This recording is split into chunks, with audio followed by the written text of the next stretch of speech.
Menyaksikan Jin Guda mendekat selangkah demi selangkah. Jiang Chongyang perlahan menenangkan diri, mengepalkan tinjunya dan tiba-tiba mengeluarkan energi sejatinya, sambil berteriak jika Nanming Lihuo tidak dapat membakarmu, maka aku akan membasmimu dengan tinjuku. Saat dia berbicara, energi sejatinya dilepaskan dari tinjunya, yang membakar api laut selatan dengan embusan. Dia berteriak keras dan melemparkan tinju Dewa Awan Api. Wah, semburan awan api dari tinjunya menghantam Jin Guda dengan kekuatan yang sangat besar. Jin Guda tidak menghindari tinju ilahi awan api, melainkan mengangkat tangan kanannya dan menekan ke arah tinju awan api.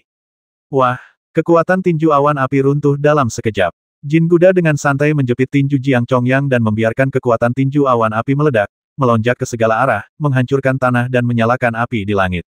Setelah api menghilang, Jin Guda berdiri tegak di tengah lapangan, mencubit tinju Jiang Chongyang dengan tangan kanannya, tanpa mengeluarkan tenaga ekstra. Ah!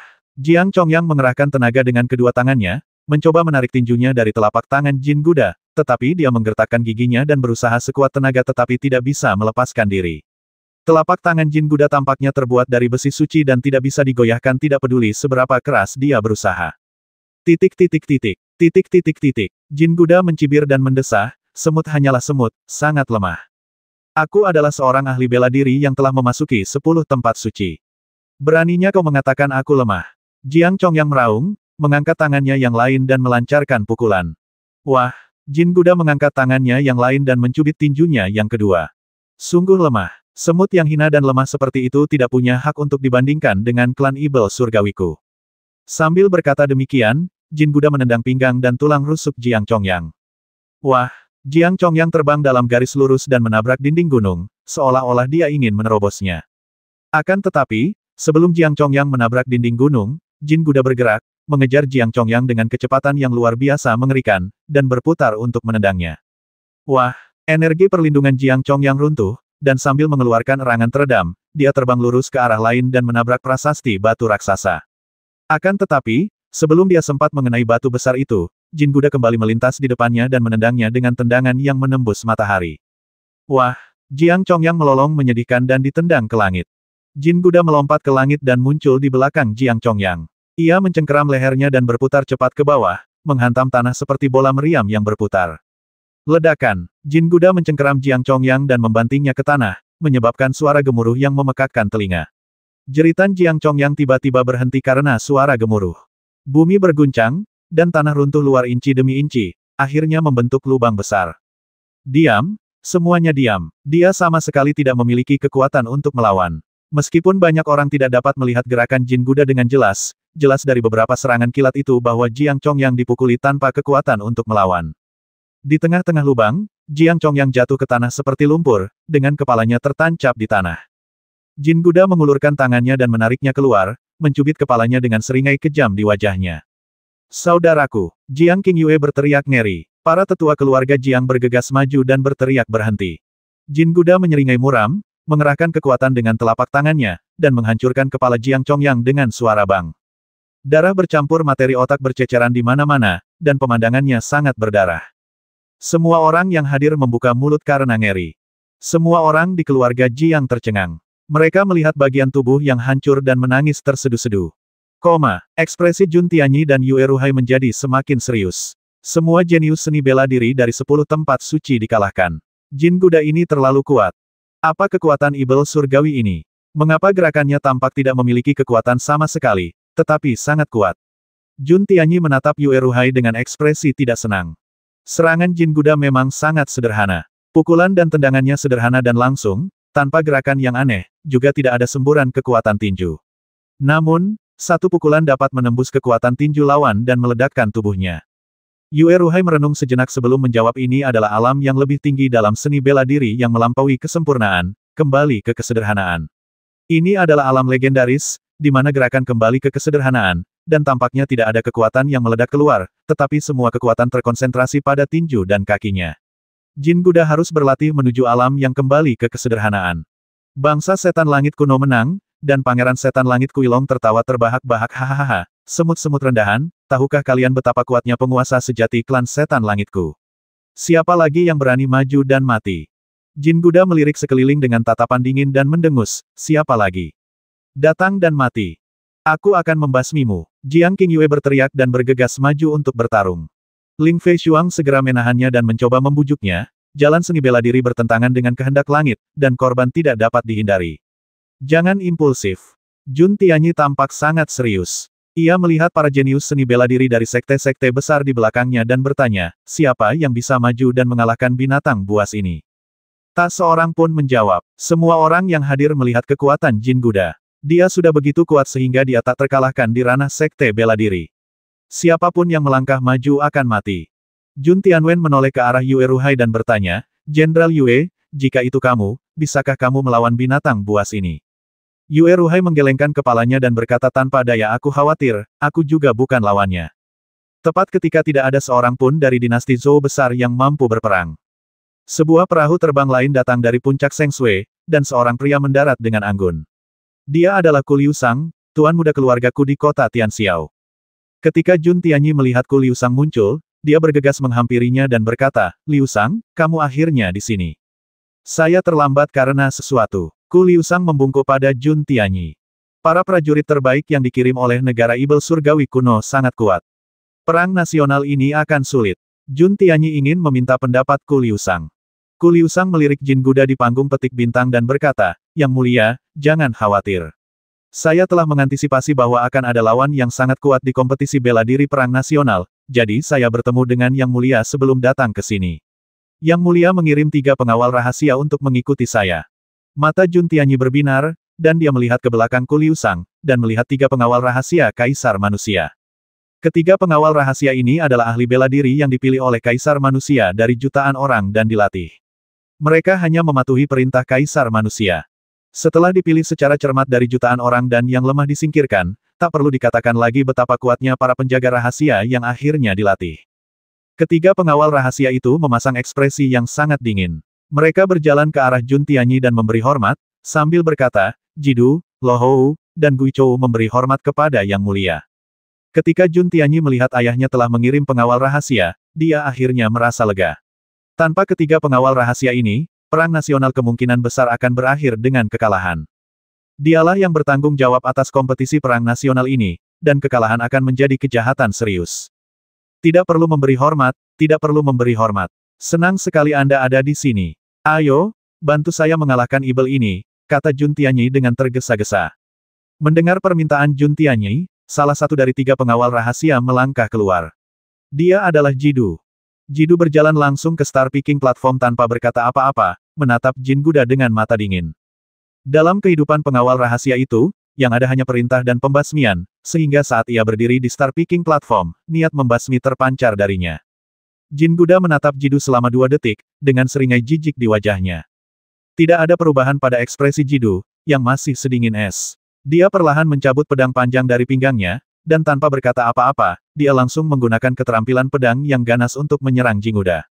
Dalam sekejap, energi pedang menyebar ke segala arah, seolah ingin menghancurkan segalanya. Meskipun pengawal rahasia Kaisar Manusia telah tiba, Jun Tianyi masih sedikit khawatir.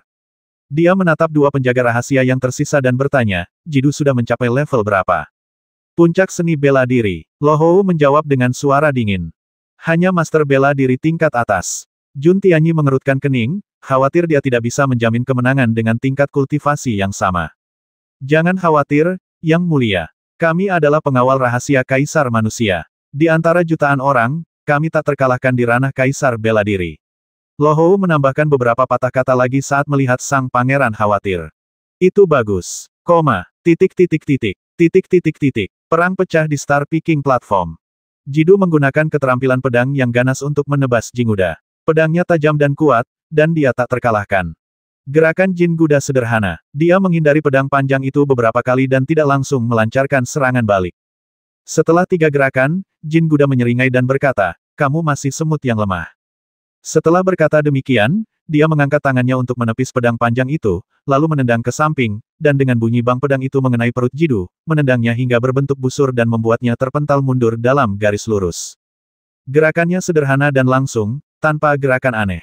Sebuah tendangan dilepaskan, tanpa menimbulkan angin kencang, tetapi energi sejati pelindung tubuh Jidu pun hancur. Ketika Jun Tianyi melihat pemandangan ini, dia terkejut dan diam-diam berkata tidak bagus. Ye Xuan telah mengamati pertarungan Jin Guda dengan saksama. Serangannya sederhana dan ganas, gerakannya sederhana dan bersahaja, tetapi tendangan yang tampaknya sederhana dapat meledakkan energi sejati yang melindungi dari seorang ahli bela diri puncak. Serangan sederhana dan mudah ini lebih sulit dan mengerikan daripada serangan yang mengeluarkan kekuatan luar biasa. Tepat pada saat ini, pikiran ilahi Kaisar Kunpeng keluar dari pedang Kunpeng anak muda Ye, apakah kamu takut? Itu telah melampaui ranah seni bela diri. Aku tidak takut, aku hanya punya sedikit pemahaman. Ye Xuan juga menjawab dengan pikiran spiritualnya. Benarkah? Bisakah kau memahami ranah seni bela diri legendaris kembali ke alam? Tanya Kaisar Kunpeng dengan penuh minat. Sedikit. 2 tahun lalu, aku telah menguasai ilmu pedangku hingga ke tingkat yang luar biasa, dan aku telah mencari tingkat yang lebih tinggi. Belum lama ini, aku mulai merasa bahwa menebas energi pedang yang mengguncang bumi tidak selalu berarti kekuatan untuk menghancurkan dunia. Hal yang paling sulit adalah menahan kekuatan dalam ilmu pedang yang sederhana dan bersahaja. Ye Xuan berkata dengan serius. Apakah Anda telah mencapai keadaan kembali ke alam? Belum. Namun, sekarang setelah aku memperoleh pemahaman, aku akan memasuki wilayah ini. Ye Xuan menegaskan. Sementara ia tenggelam dalam pikirannya, pertempuran di Star Peking Platform terus berlanjut. Setelah Jin Guda menendang Jidu dengan tendangan biasa, dia mengikuti metode yang sama, mengejar Jidu dan menendang pinggang dan tulang rusuk Jidu dengan tendangan berputar, berharap dapat mengalahkan Jidu dengan gerakan yang sama seperti dia mengalahkan Jiang Chongyang. Pupil mata Jidu tiba-tiba mengecil, dan dia langsung mengeluarkan energi sejatinya. Dia berbalik dan menebas kaki Jin Guda dengan pisau. Jin Guda tidak mengubah gerakannya, tetapi terus menendang dengan tendangan berputar. Dengan suara bang, Jidu tersapu oleh pedangnya. Energi sejati pelindung Jidu runtuh lagi dan terbang langsung ke arah lain. Jin Guda bergerak lagi, muncul di depan Jidu, mengangkat kakinya dan menendang ke bawah dengan gerakan split yang besar. Wah, Jidu mengerang dan ditendang ke tanah. Jin Guda melangkah turun dengan satu kaki, dan dengan suara bang dia menghancurkan Jidu hingga berkeping-keping. Bumi berguncang dan puncak salju suci bergoyang. Jin Guda menginjak Jidu dengan satu kaki, lalu mengangkat kepalanya dan memperlihatkan sikap superior, menatap orang-orang Dazhou, dan berkata dengan nada menghina semut rendahan. Negara kuno Tianyao menang lagi. Pangeran Ibel Langit Kuilong tertawa terbahak-bahak, dan para bangsawan kelas atas dari negeri Ibel Langit kuno di sebelahnya bahkan lebih gila dan provokatif, menggunakan kata-kata untuk meremehkan umat manusia seolah-olah mereka adalah semut. Ekspresi Jun Tianyi menjadi semakin buruk. Dia menatap dua penjaga rahasia lainnya dan bertanya, siapa di antara kalian yang masih bisa bertarung? Ya ampun, ekspresi Lo Hou tidak berubah sama sekali, dan dia berjalan langsung menuju ke Star Peking Platform. Jin Guda mengangkat tangannya dan menunjuk Lo Hou dan Gui Chou, sambil mencibir, ayo, kalian berdua. Di hadapanku, kalian semua adalah semut yang akan meledak jika aku mencubit kalian. Jangan buang-buang waktuku, ayo dan mati bersama. Tanpa berkata apa-apa, Lo Hou berjalan menuju Star Peking Platform dan menghunus pedangnya untuk menyerang Jin Guda. Lo Hou lebih kuat dari Jidu, tetapi dia tidak berguna di hadapan Jin Guda. Sama seperti Jidu, Jin Guda juga menggunakan gerakan sederhana dan langsung untuk menghancurkan Lo Hou dalam 3 gerakan, lalu menunjuk ke penjaga rahasia terakhir dan kau, maju dan mati. Kedua pengawal rahasia itu terinjak-injak sampai mati, tetapi ekspresi Gui Chou masih dingin. Dia langsung menuju ke panggung dan menghunus pedangnya, mengeluarkan kekuatan yang sangat kuat, dan setiap pedang tampaknya membelah puncak Seng Sui menjadi 2. Namun, Jin Guda tetap melawan balik dengan gerakan sederhana dan langsung. Setelah 10 gerakan, dia berhasil menghajarnya hingga berkeping-keping hanya dengan 1 pukulan. Jin Guda mengangkat kepalanya dan menunjuk ke arah prajurit manusia yang hadir, dan bertanya dengan arogan siapa lagi. 3 pengawal rahasia kaisar manusia yang berada di puncak kekuatan bela dirinya semuanya dikalahkan dalam sekejap mata. Begitu kuatnya hingga mengerikan. Semua orang yang hadir terjerumus dalam ketakutan. Jun Tianyi tampak pucat pasi. Ia tidak pernah menyangka bahwa bahkan pengawal rahasia yang dikirim oleh ayahnya akan dikalahkan, dan dipukuli hingga berkeping-keping hanya dalam beberapa gerakan, tanpa kemampuan untuk melawan. Apa yang harus kulakukan? Apa yang harus kulakukan? Siapa lagi yang bisa melawannya? Jun Tianyi bergumam pada dirinya sendiri, putus asa. Meskipun ia tidak secara pribadi berpartisipasi dalam kompetisi tersebut, kalah dalam kompetisi perang nasional merupakan dosa besar baginya. Meskipun dia adalah putra mahkota, dia memiliki bakat bela diri yang buruk dan baru mencapai alam Yuanwu. Alasan dia bisa duduk di singgasana putra mahkota sepenuhnya karena ibunya.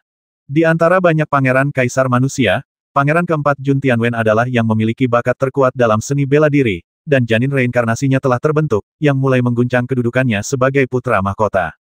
Liu Sang, Apakah perang nasional dan kompetisi bela diri ini akan berakhir seperti ini? Jun Tianyi menatap Ku Liu Sang dengan ekspresi sedih.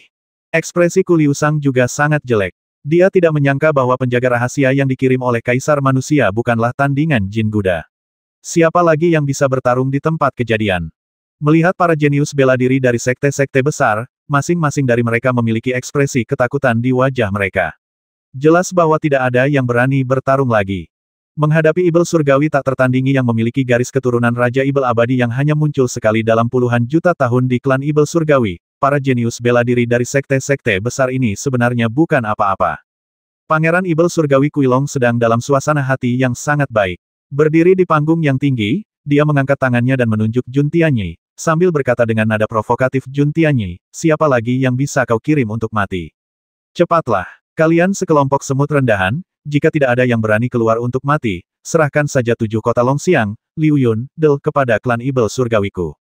Umat, manusia menggertakkan gigi karena kebencian, tetapi tak seorang pun dapat menandingi Jin Guda. Jin Guda menatap ke arah kerumunan dan mendengus dingin, dasar semut rendahan, jangan buang-buang waktu. Kirim saja seseorang untuk mati, atau akui kekalahan di Jiaocheng. Matahari terbenam dan malam tiba. Sebelum kami menyadarinya, kami telah bertarung seharian penuh. Jun Tianyi menatap Ku Liu Sang dengan serius, ragu untuk berbicara. Liu Sang, apakah kamu punya ide? Ku Liu Sang menghela napas dan berkata tanpa daya tolong minta Jun Tianwen untuk keluar dari pengasingannya. Silakan minta Jun Tianwen untuk keluar. Kalimat ini seperti palu berat, menghantam dada Jun Tianyi begitu keras hingga dia hampir tidak bisa bernapas. Apakah sudah sampai pada titik di mana kita harus memintanya keluar untuk menyelamatkan situasi? Jun Tianyi tersenyum pahit, wajahnya penuh dengan ketidakberdayaan. Ku Liu Sang juga tidak berdaya, tetapi dalam situasi saat ini, hanya Jun Tianwen, yang dipuji sebagai seniman bela diri nomor 1 di dunia, yang dapat membalikkan keadaan. Namun, siapa Jun Tianwen? Pangeran keempat dari dinasti Zhou Agung mempraktikkan ilmu pedang unik dari keluarga kerajaan Zhou Agung. Ambisinya jelas. Sekarang, Jun Tianyi, sang putra mahkota, telah diperintahkan untuk bertanggung jawab atas perang nasional ini. Pada saat-saat terakhir, ia harus meminta Jun Tianwen untuk keluar guna menyelamatkan situasi. Ini sama saja dengan membungkuk pada Jun Tianwen. Jun Tianyi sangat tidak mau menerima ini. Bakat bela dirinya tidak pernah sebaik Jun Tianwen sejak dia masih kecil, tetapi sekarang dia harus meminta bantuan Jun Tianwen. Mulai sekarang, dia harus lebih pendek satu kepala dari Jun Tianwen saat melihatnya. Bagaimana dia masih bisa memiliki muka untuk duduk di singgasana putra mahkota? Koma. Jin Guda berdiri di panggung petik bintang dengan kedua lengan terlipat, menatap ke arah kerumunan, dan berteriak dengan nada sangat menghina, hai semut-semut hina, kenapa kalian tidak menyerang bersama-sama saja? Ku Liu Sang melirik Jun Tianyi dan melihat betapa putus asanya dia.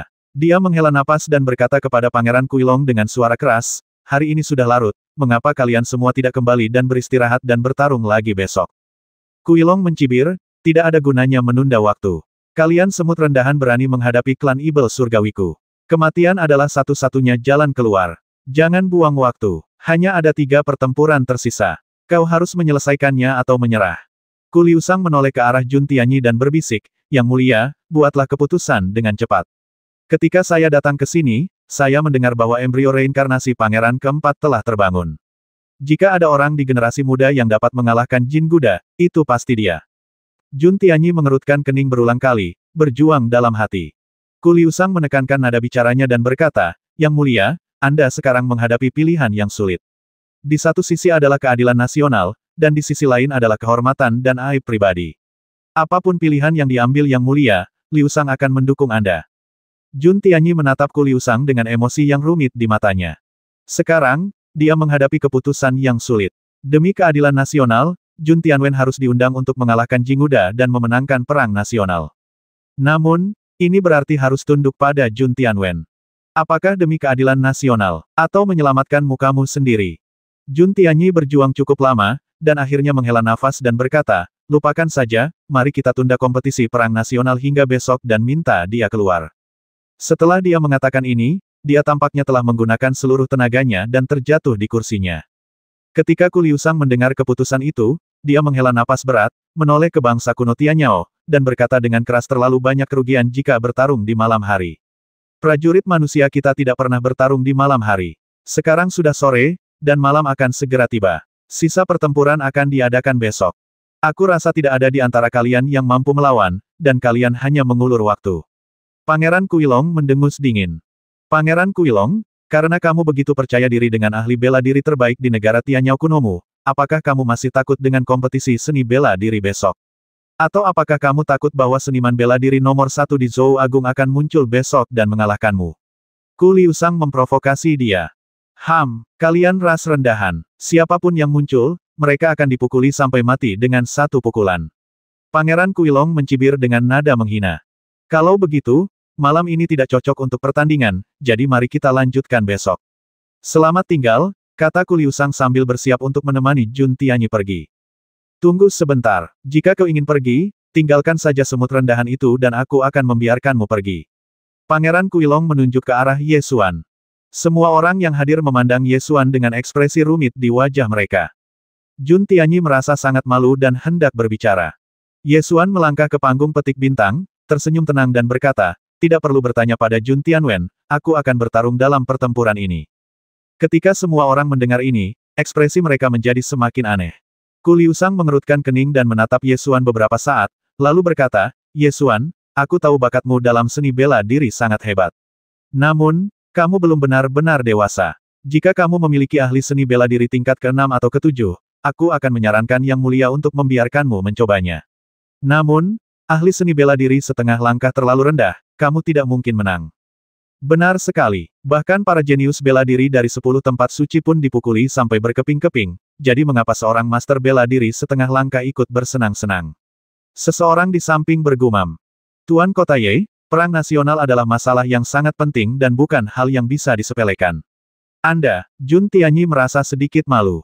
Dihadapkan pada dua pilihan yang sulit, Jun Tianyi memilih untuk menyerahkan reputasi pribadinya demi keadilan nasional. Ye Xuan tidak memiliki kesan buruk terhadap sang pangeran.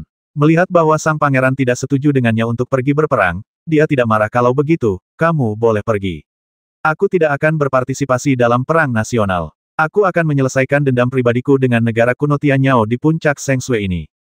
Dendam pribadi. Ketika orang-orang yang hadir mendengar ini, mereka semua tercengang.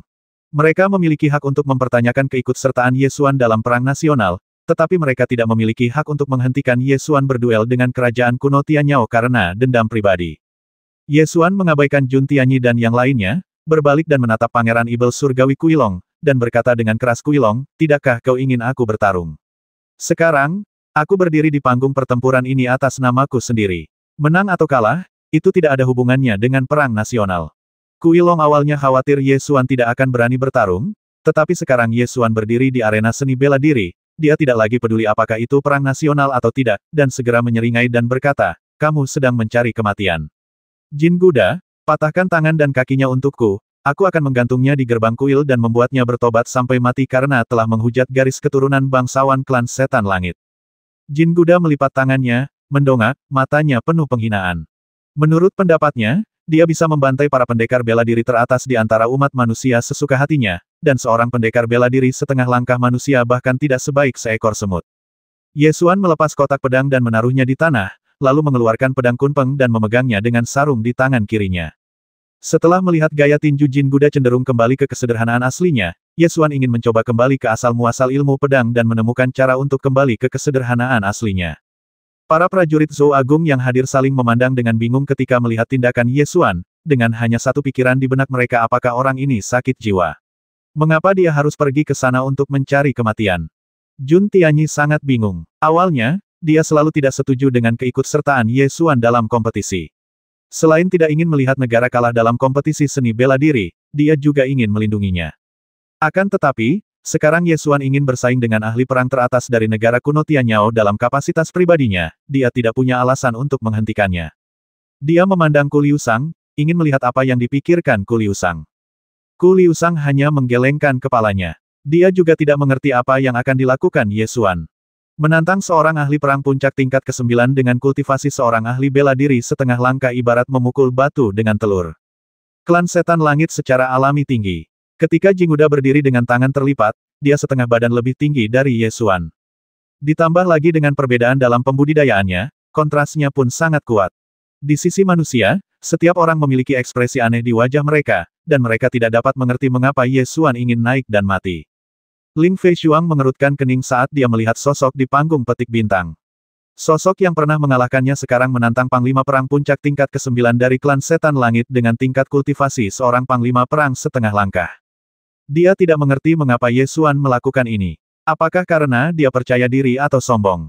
Mampu menang disebut percaya diri, tetapi mungkinkah anggota Sekte Bela Diri setengah langkah menang saat menantang anggota Sekte Perang Puncak dari klan Setan Langit? Pertanyaan ini dapat membuat orang tertawa. Prajurit teratas dari klan Setan Langit, kekuatannya setara dengan prajurit di puncak ke-9 alam Sekte Bela Diri. Kesenjangan antara keduanya lebih dari 9 tingkat. Ling Feishuang menggelengkan kepalanya dan berhenti memikirkan masalah menang atau kalah. Jun Tianyi melihat Ye Xuan berdiri di Star Peaking Platform dan mendesah dalam hatinya. Awalnya, Ye Xuan tampil baik dalam Perang Nasional Sungai Salju, dan dia telah memutuskan untuk merekrut Ye Xuan dengan kesopanan yang lebih tinggi setelah Perang Nasional. Namun dilihat dari situasi saat ini, saya khawatir hal itu tidak diperlukan lagi. Sementara Jun Tianyi merasa kasihan pada Ye Xuan, dia juga merasa lega. Setidaknya Ye Xuan tidak bertarung atas nama kompetisi perang dan bela diri nasional.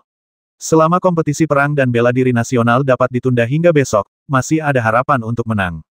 Di atas kapal terbang kerajaan di kejauhan, Yun Xiaoxi akhirnya tertarik ketika melihat Ye Xuan berdiri di Star Peaking Platform. Dia bertepuk tangan dan berkata, Ye Xuan ada di atas panggung. Ye Xuan akhirnya ada di atas panggung. Xiang Ling sedikit khawatir. Dia mengepalkan tangannya dan menatap punggung orang di Star Peaking Platform dengan ekspresi gugup di wajahnya. Baru saja, dia melihat dengan mata kepalanya sendiri, Panglima Perang Klan Setan Langit menghancurkan kepala beberapa orang. Adegan berdarah itu masih terbayang jelas di benaknya. Jin Guda menatap Ye Xuan dengan penuh kebencian, tidak tahu bagaimana harus melanjutkan. Dia bisa membantai pendekar tingkat puncak sesuka hatinya, tetapi pendekar setengah langkah di depannya terlalu lemah. Dia begitu lemah sehingga dia tidak tahu bagaimana cara membasminya, karena jika dia menggerakkan jarinya sedikit saja, lawannya akan berubah menjadi pasta daging. Kau bergeraklah. Cepatlah, kau tidak akan punya kesempatan lagi setelah aku bergerak, kata Jin Guda dengan arogan. Baiklah, aku juga tidak suka membuang-buang waktu. Ye Xuan tidak menolak. Dia perlahan-lahan mencabut pedang kunpeng, menggerakkan tubuhnya, bergegas menuju Jin Guda, dan menusuk tenggorokannya dengan pedang. Setelah menghindari 3 gerakan, Jin Guda berkata dengan nada menghina 3 gerakan, apakah kamu sudah cukup? Kalau begitu pergilah ke neraka. Saat dia berbicara, dia tiba-tiba melakukan serangan balik, melancarkan tendangan berputar ke arah kepala Ye Xuan. Ini teknik kaki lagi. Ketika orang-orang yang hadir melihat tendangan berputar ini, mereka dapat membayangkan hasilnya. Belum lama ini, Jin Guda menggunakan teknik kaki yang sederhana dan langsung untuk menendang dan membasmi 3 penjaga rahasia tingkat Master Seni Bela Diri papan atas dari Kaisar Manusia. Bahkan Master Bela Diri Puncak telah dikalahkan, jadi bagaimana mungkin Master Bela Diri setengah langkah menjadi pengecualian. Beberapa orang tidak tahan lagi untuk menonton, mereka pun menutup mata dan mendesah, secara otomatis membayangkan adegan Ye Xuan ditendang dan meledak menjadi kabut berdarah di benak mereka. Tendangan berputar ini tampak biasa saja, tetapi mengandung kekuatan mengerikan yang cukup untuk meledakkan gunung. Ye Xuan ingin tahu seberapa kokoh fondasi kultivasinya yang dibangun oleh Laut Qi 100 kali, jadi dia menyingkirkan pedangnya untuk menghalangi. Wah, kekuatan mengerikan dari kaki Jin Guda tersalurkan, menyebabkan pedang kunpeng bergetar terus-menerus. Ye Xuan mengedarkan energi sejatinya, dan energi yang 100 kali lebih kuat dalam dantiannya meledak dengan kekuatan yang sangat dahsyat, secara paksa memblokir tendangan tersebut. Wah, suara keras itu menyebar, namun Ye Xuan tidak tertendang hingga berkeping-keping, dan masih berdiri tegak di tempat yang sama. Setelah menangkis tendangan berputar ini, Ye Xuan merasa lega. Fondasi kultivasi Bai Qi Hai memang kokoh. Bahkan dapat bersaing dengan kekuatan Master Perang Puncak tingkat ke-9 dari klan Setan Langit. Meskipun tidak dapat melampauinya dalam hal kekuatan, itu sudah cukup mengejutkan. Setelah Ye Xuan memastikan kekuatan dahsyat Laut Qi 100 kali, senyum muncul di wajahnya dan dia menghunus pedangnya untuk melakukan serangan balik. Ketika mereka mengetahui bahwa Ye Xuan tidak ditendang sampai mati, semua orang yang hadir menunjukkan ekspresi terkejut di wajah mereka. Dia tidak ditendang sampai mati, dia tidak ditendang sampai mati. Sungguh sulit dipahami mengapa tendangan berputar yang mengerikan yang bahkan dapat menghancurkan seorang Master Bela Diri Puncak gagal menghancurkan seorang Master Bela Diri setengah langkah. Setelah Ye Xuan memblokir tendangan berputar tersebut, dia menggunakan kekuatan untuk meluncur ke samping, melakukan serangan balik dengan teknik pedang kamikaze, dan menebas tenggorokan Jin Guda. Jin Guda sangat terkejut. Dalam dugaannya, lawannya akan terpental, dan kemudian pertarungan akan memasuki mode pembasmiannya. Melihat pedang Kunpeng datang, mata Jin Guda menjadi gelap, dan dia menggerakkan tubuhnya. Dia menunjukkan kecepatannya yang luar biasa, dan dalam sekejap dia muncul di belakang Ye Xuan dan meninju punggung Ye Xuan. Ye Xuan menyadari bahwa Jin Guda tiba-tiba menghilang dari pandangannya dengan kecepatan yang luar biasa cepat. Tak mau kalah, ia segera menggunakan jurus Stepping on the Void Divine Movement, menghindar ke samping, berbalik dan menebas dengan pedang. Jin Guda kembali terkejut saat melihat kecepatan gerak Ye Xuan. Ia langsung melesatkan kecepatannya dan muncul di samping Ye Xuan lagi dalam sekejap. Ia menendang dengan tendangan berputar seperti ekor naga. Tendangan itu kuat dan bertenaga, tetapi tidak memberikan kekuatan pukulan.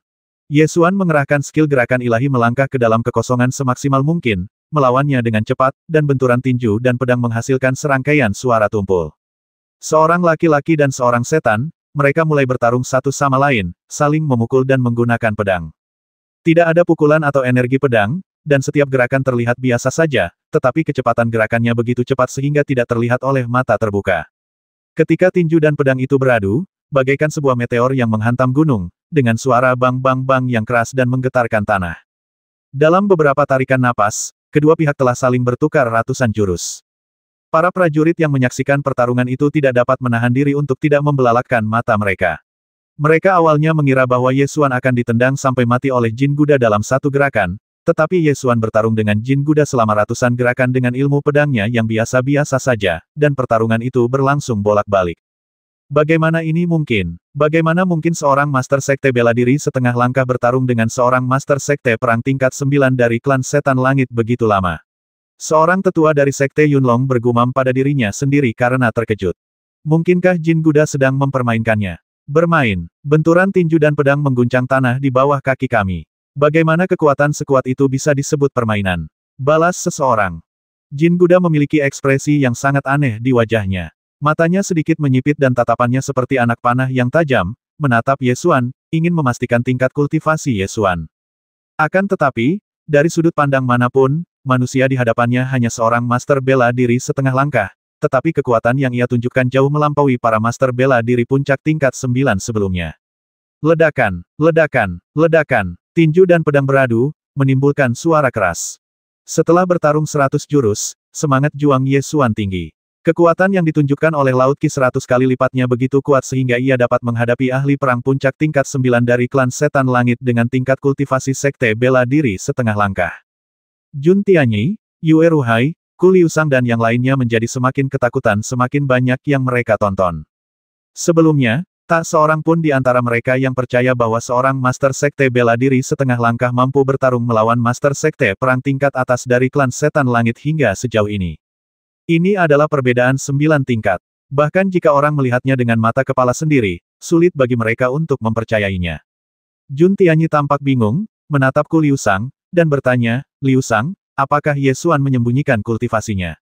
Ku Liusang juga merasa bingung, dan segera menutup matanya, mengerahkan energi sejatinya untuk berkumpul di matanya, dan kemudian tiba-tiba membukanya. Cahaya hijau samar bersinar melalui pupil matanya saat dia melihat ke arah Ye Xuan. Setelah beberapa saat, dia menggelengkan kepalanya dan berkata, dia tidak menyembunyikan kultivasinya. Dia adalah seorang ahli bela diri setengah langkah. Mata spiritual King Muku seharusnya tidak salah. Titik. Ketika Jun Tianyi mendengar Ku Liusang mengatakan ini, dia tidak lagi meragukan kultivasi Ye Xuan, tetapi menjadi semakin terkejut.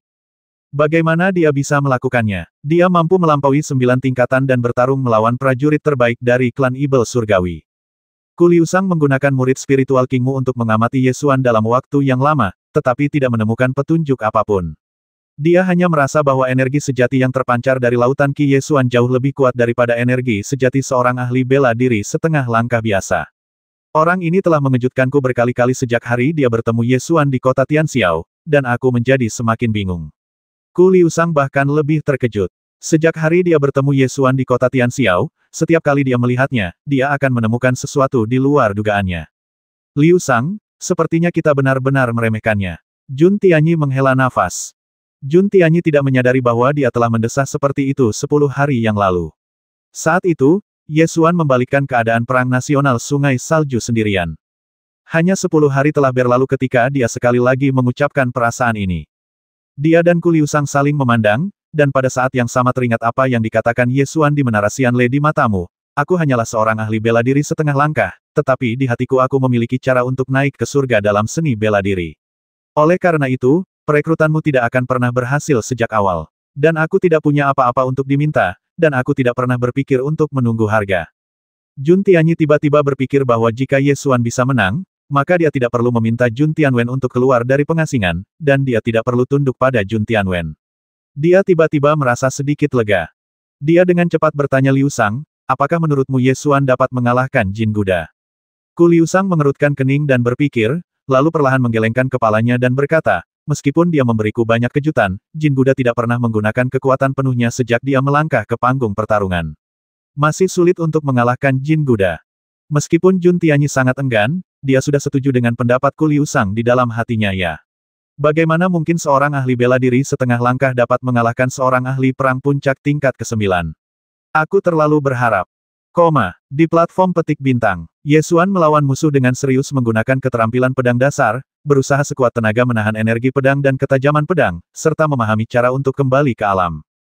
Kembali ke dasar dan asal-muasal ilmu pedang.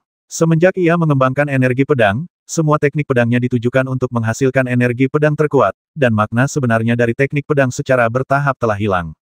Ye Xuan menelusuri kembali asal-usul pertempuran dan menyadari dunia ilmu pedang yang kembali ke kesederhanaan aslinya. Saat bertarung dengan orang kuat, kecepatan pemahamannya jauh lebih cepat dari biasanya. Setiap kali Anda menghunus pedang, Anda dapat melangkah lebih dekat untuk kembali ke alam. Ledakan, ledakan, ledakan. Setelah bertarung selama 300 gerakan, Jin Guda perlahan kehilangan kesabarannya dan mendengus. Menarik sekali, kau benar-benar dapat bersaing denganku dalam hal kekuatan fisik. Namun sayangnya, aku tidak hanya kuat dalam hal kekuatan, kecepatanku bahkan lebih mengerikan, masih mudah untuk membasmimu. Benarkah? Tunjukkan padaku cara kerjanya. Ye Xuan menangkis tendangan cambuknya dengan pedangnya, tampak tenang. Kalau begitu aku akan membiarkanmu mati dengan mata tertutup. Saat Jin Guda berbicara, otot kakinya tiba-tiba membengkak dan kecepatannya tiba-tiba berlipat ganda. Dia terbang mengitari Ye Xuan seperti kilat dan muncul di samping Ye Xuan dalam sekejap mata. Dia menendang seperti naga dan menyapu ke arahnya dengan ganas. Ye Xuan menggunakan skill gerakan ilahi melangkah ke dalam kekosongan semaksimal mungkin, dan kecepatannya melonjak cepat, tidak lebih lambat dari Jin Guda sedikitpun. Manusia dan ibel itu bertabrakan terus-menerus di Star Picking platform bagaikan kilat, menghasilkan suara yang menggelegar. Jin Guda tidak menyangka kecepatan Ye Xuan begitu cepat. Matanya terfokus, dan dia mengerahkan tenaga dengan kakinya lagi. Otot kakinya mengembang lagi, dan kecepatannya meledak hingga ekstrim. Saat dia meninju, sarung tinjunya menyentuh penghalang kehampaan, menghilangkan pita cahaya ungu gelap. Wah, sebuah pukulan dilancarkan, menghancurkan kehampaan dan menimbulkan suara gemuruh. Orang-orang yang hadir tidak dapat menahan diri untuk tidak menunjukkan keterkejutan ketika mereka melihat pita cahaya ungu tua yang dihasilkan oleh gesekan tinju Jin Guda. Ini adalah pita cahaya ungu gelap yang dihasilkan oleh gesekan dengan penghalang kekosongan. Ini berarti kecepatannya telah mencapai titik kritis pertama di Jiushu. Ini adalah kekuatan untuk menghancurkan kehampaan. Ini terlalu mengerikan. Hanya mereka yang mengerti arti cahaya ungu tua yang dapat mengerti betapa mengerikannya itu. Oh tidak, Jin Guda telah menggunakan kekuatan penghancur kehampaan ini. Ye Xuan dalam bahaya. Semua prajurit manusia mulai khawatir. Bagaimanapun, sebagai manusia, tidak ada yang ingin melihat Ye Xuan dibasmi oleh Jin Guda. Ye Xuan tidak tergesa-gesa maupun lambat. Ia memegang pedang dan menebaskannya keluar, melepaskan niat pedang yang membentuk medan gaya berbentuk pedang di depannya, menerobos penghalang udara dan melakukan level kedua dari gerakan ilahi melangkah ke dalam kekosongan. Niat pedang bergesekan dengan penghalang kehampaan, lalu pita cahaya ungu tua kedua pun muncul. Sebuah pita cahaya ungu tua muncul, dan kecepatan Ye Xuan melonjak lagi, bahkan lebih cepat dari Jin Guda. Kecepatan kedua belah pihak telah mencapai batasnya. Dua pita cahaya ungu gelap terlihat saling mengejar dan bertarung di atas panggung, dan suara-suara itu semakin keras. Semua penonton di sekitar Star Picking platform, baik dari ras manusia maupun ras ibel surgawi, tercengang. Yue Ruhai bahkan lebih tercengang. Dia telah mencapai puncak master seni bela diri tingkat 9 beberapa dekade yang lalu, tetapi dia belum mampu menyentuh penghalang kehampaan. Dia tahu betul betapa sulitnya menyentuh penghalang kehampaan kecepatan ini, telah mencapai titik kritis pertama di Jiushu. Ini sama sekali tidak mungkin bagi seorang ahli bela diri setengah langkah untuk memilikinya. Ini sama sekali tidak mungkin. Jun Tianyi dan Ku Liu Sang terkejut lagi, dan perasaan yang sama muncul di benak mereka pada saat yang sama mereka meremehkannya lagi. Dua pita cahaya ungu tua bertabrakan, dan dalam sekejap mata, ribuan gerakan dipertukarkan. Jin Guda sangat marah karena dia dipaksa menggunakan kekuatan penghancur kekosongannya oleh seorang master bela diri setengah langkah dan tetap gagal menang. Bagus sekali, semut rendahan, akhirnya kau bisa melihat kekuatanku yang sebenarnya. Jin Guda meraung, melompat ke udara, membuka lengannya dan melepaskan garis keturunan Raja Ibel. Dia menyatukan kedua tangannya untuk membentuk segel, dan melihat melalui segel itu ke arah Ye Xuan di bawah, serta para prajurit Zhou Agung lainnya. Dengan pecahnya garis keturunan Raja Ibel, terkumpullah energi yang cukup kuat untuk menghancurkan gunung dan sungai.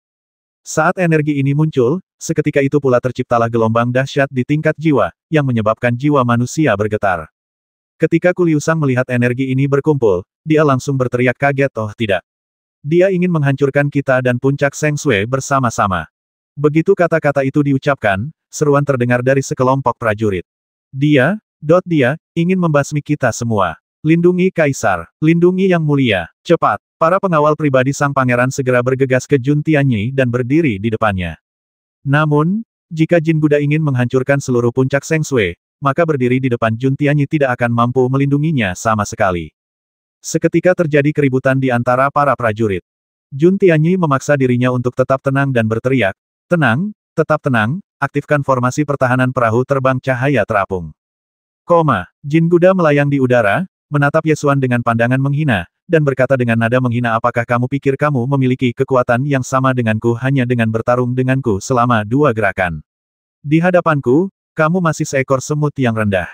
Ye Xuan memasukkan kembali pedang kunpeng ke sarungnya, mengangkat kepalanya dan menatap Jin Guda, lalu berkata dengan tenang, kalau begitu, apakah menurutmu aku telah menggunakan semua kekuatanku dalam pertarungan denganmu tadi?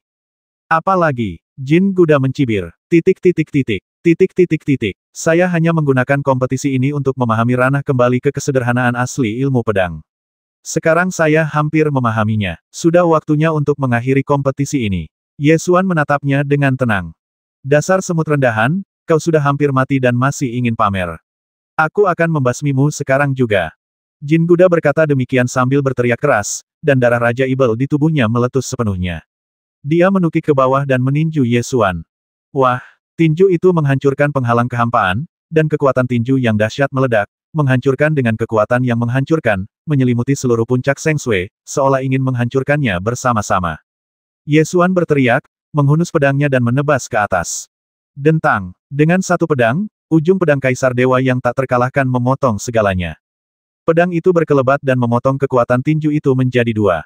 Kekuatan tinju itu meledak, membentuk gelombang kejut yang menyapu kedua sisi. Cahaya pedang itu mengandung niat pedang yang tak terkalahkan dan tak terhentikan. Cahaya itu memotong kekuatan tinju dan melesat maju untuk menghadapi Jin Guda yang sedang menukik ke bawah. Dentang! Pedang itu menyala, dan separuh bahu Jin Guda patah dan terlepas dari tubuhnya. Darah muncrat keluar, membuat sebagian besar tanah menjadi merah. Ah! Jin Guda mencubit separuh bahunya yang hilang, meraung marah, dengan cahaya yang tajam di matanya. Kekuatan tinju mengerikan yang memiliki kekuatan untuk menghancurkan gunung dan sungai berkurang drastis setelah hancur. Gelombang kejut yang dihasilkan menerbangkan dinding gunung utara puncak Seng Sui, menyebabkan seluruh puncak Seng Sui berguncang terus-menerus. Namun Ye Xuan berdiri di sana dengan tenang, tidak terluka. Terkejut, semua orang yang hadir menunjukkan keterkejutan di wajah mereka. Beberapa orang bahkan menduga ada yang salah dengan mata mereka. Bagaimana mungkin seorang master bela diri setengah langkah bisa menahan pukulan yang begitu mengerikan? Yang lebih mengerikan adalah pedang itu benar-benar memotong setengah bahu Jin Guda. Ling Feishuang menatap sosok tenang di atas panggung dengan mata terbelalak, tatapannya gemetar dan penuh ketidakpercayaan. Ketika dia melihat Ye Xuan di kompetisi seni bela diri perang nasional, dia menemukan bahwa Ye Xuan baru setengah langkah memasuki alam sekte bela diri, sementara dia telah berkultivasi ke alam sekte bela diri tingkat keempat beberapa bulan yang lalu. Saat itu, dia mengira dirinya telah melampaui Ye Xuan dan yakin bahwa Ye Xuan bukan lagi halangan dalam perjalanannya menekuni seni bela diri. Setelah melalui banyak hal, setelah menyadari bahwa tingkat kultivasinya melampaui Ye Xuan, dia memutuskan untuk tidak membalas dendam. Sebaliknya, ketika sekte perang dari negara Ibel Surgawi kuno memprovokasinya, dia bangkit untuk berjuang demi Ye Xuan demi membalas kebaikan karena menyelamatkan ayahnya. Namun, sekarang dia melihat dengan mata kepalanya sendiri Ye Xuan memotong bahu Jin Guda dengan satu pedang, keterkejutan di hatinya tak terlukiskan. Segala transendensi yang sebelumnya diyakininya hanyalah ilusi. Pada saat ini, dia kembali jatuh ke jurang simpul hatinya. Dia menemukan bahwa sosok yang menghalangi jalannya seni bela diri tidak hanya tidak menghilang, tetapi menjadi lebih tinggi dan lebih agung. Bagaimana ini bisa terjadi? Bagaimana ini mungkin? Ling Feishuang menangis dalam hatinya, dan kabut tanpa sadar memenuhi matanya. Jun Tianyi adalah orang pertama yang bereaksi ketika melihat Jin Guda terluka parah. Dia mengepalkan tinjunya dan berteriak, bagus sekali. Hebat, kita menang, kita menang, kita menang. Bahkan para prajurit terbaik dari klan Ibel Surgawi tidak sebanding dengan para jenius seni bela diri manusia kita. Sekelompok prajurit manusia bersorak. Terlalu hebat, ras manusia kita benar-benar memiliki orang yang kuat. Seorang master bela diri setengah langkah melampaui level ke-9 dan mengalahkan master perang puncak klan Ibel Surgawi. Pertempuran ini pasti akan menjadi legenda. Yue Ruhai berdiri dengan gembira dan berteriak keras. Di pihak negara kuno Tianyao, semua orang memiliki ekspresi yang sangat jelek di wajah mereka. Pangeran Ibel Surgawi Kuilong meraung ke arah Jinguda, kau sungguh tak berguna. Kau bahkan tidak bisa menghadapi semut rendahan. Niat membasmi yang haus darah di mata Jin Guda semakin kuat dan kuat. Dia menatap Yesuan seperti binatang buas dan berkata dengan gigi terkatup, apakah kamu pikir kamu bisa mengalahkanku seperti ini?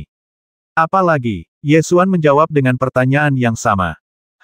Aku memiliki darah Raja Ibel. Apa kau pikir kau bisa melukaiku dengan pedang ini? Kau tidak layak, kata Jin Guda sambil mengangkat tangannya dan meraih separuh bahu yang patah ke udara, lalu menempelkannya pada luka. Kemampuan penyembuhan diri yang kuat dari garis keturunan Raja Ibel mulai berlaku, dan lukanya mulai sembuh dengan kecepatan yang terlihat oleh mata terbuka. Jin Guda menunjukkan senyum kejam dan menyeramkan, hahaha, apa? Kau ingin membasmiku? Tidak ada yang tidak bisa diselesaikan dengan satu pedang. Jika tidak cukup, maka gunakan pedang lainnya. Yesuan tersenyum acuh tak acuh, menggerakkan tubuhnya, dan menghunus pedang lainnya. Jin Guda ingin menghindar, tetapi dia menemukan bahwa pedang ini lebih cepat dari sebelumnya dan dia tidak bisa menghindarinya sama sekali. Pedang itu berkilat, dan bahu Jin Guda yang lain patah, terlepas dari tubuhnya, dan darah berceceran. Ia menjerit, lalu dengan cepat mengulurkan tangan untuk memegang bahu yang patah, menempelkannya kembali ke luka, dan luka di kedua sisi pun sembuh dalam waktu bersamaan. Yesuan tidak terburu-buru. Dia menggunakan teknik pedang angin ilahi dan menebas dengan beberapa pedang. Jin Guda terhuyung-huyung dalam cahaya pedang dan terpotong menjadi potongan-potongan yang tak terhitung jumlahnya dalam sekejap mata. Hanya kepalanya yang jatuh ke tanah, meraung marah. Yesuan menatap kepalanya sambil tersenyum dan berkata, bisakah dipulihkan seperti ini?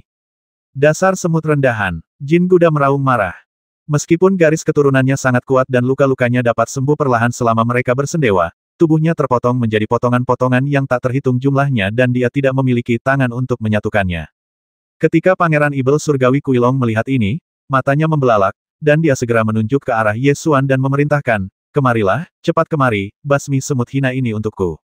Seketika, beberapa anggota Sekte Perang Ibel Surgawi bergegas keluar dari kelompok Ibel Surgawi dan membasmi Yesuan.